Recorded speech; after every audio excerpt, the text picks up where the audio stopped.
Hi, I'm Lance. And I'm Joe. And we're the SAR guys. And today we're going to talk to you about numbers. About numbers. About numbers. Absolutely. And how really to say numbers.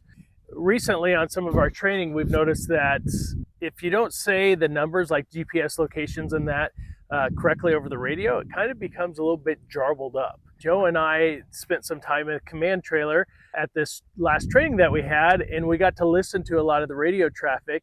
And it's like, man, you know, we can do better. Right. Right. And I used to be a dispatcher for a police department, and we had a lot of numbers. Like a VIN number on a car was just terrible. Yeah. And what we learned in the training that I had was that it's better to group numbers, and you group them in twos or threes and maybe four, but usually twos or threes. So how do we do it on our mission? What we've decided on our team is grouping in threes and twos, because we use the UTM. And so if you look at the UTM number, the whole number is 10T, then there's a space, right? And then 04, like where we're at, it's 0426227 East, you know? And I said that fast on purpose. If you just throw it out there, you don't know really what to say. But the numbers that we really need, the pertinent numbers, the first grouping, we don't need the 10T. That's set for us and where we search. That's always going to be. If it does change, if you go to a different location, then just know it. The last 6 numbers are the only numbers in that first group that we need. So for where we're at, we would say something like 426, and you have a little pause there, and then 227. Then you'd say break, right? And so that's the people in command know, hey, we just got our first set of numbers, and now we're about to get another set of numbers. Once you say break, you kind of take a deep breath and get ready to say the next set.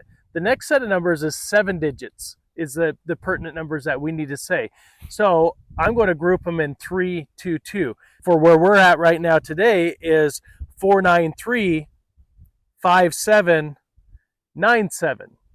And so that's allowing the person that's scribing in the command center, he's hearing 493, writing it down. Oh, 9, what'd I say?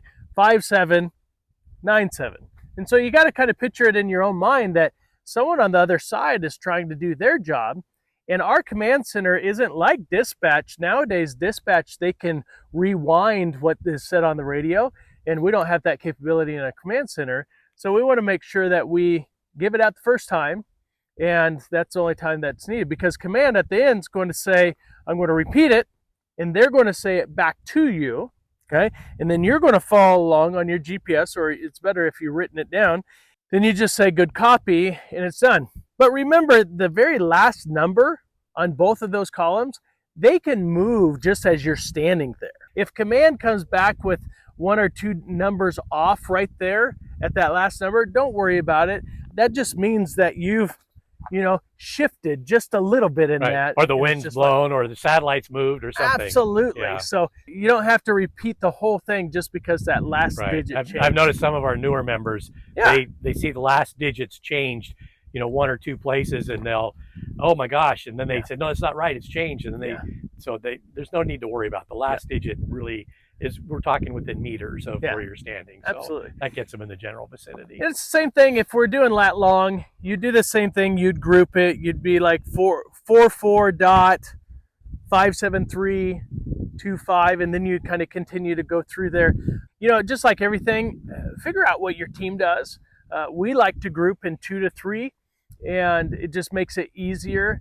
But to group them, there still has to be that pause. Right. And the pause, I think, is key, because if you just run it right on through, it's like a chainsaw, and it's like, what'd they say? It was a good eye-opener for me this week, being in the command center and listening to the radio track. Our team did awesome. I don't want our team to listen and think, oh, man, we messed it up. And it's like, no, it was a good learning experience for me. Right. We all can learn from this, and we just got to slow down a little bit and take that deep breath and think about the things that we're saying on the radio. That sounds great, Lance. Yeah. So that's our little nugget for the week, and hopefully you've enjoyed it. If you got some comments or suggestions for us, let us know. But as always, like and subscribe, and we'll see you out on the trail.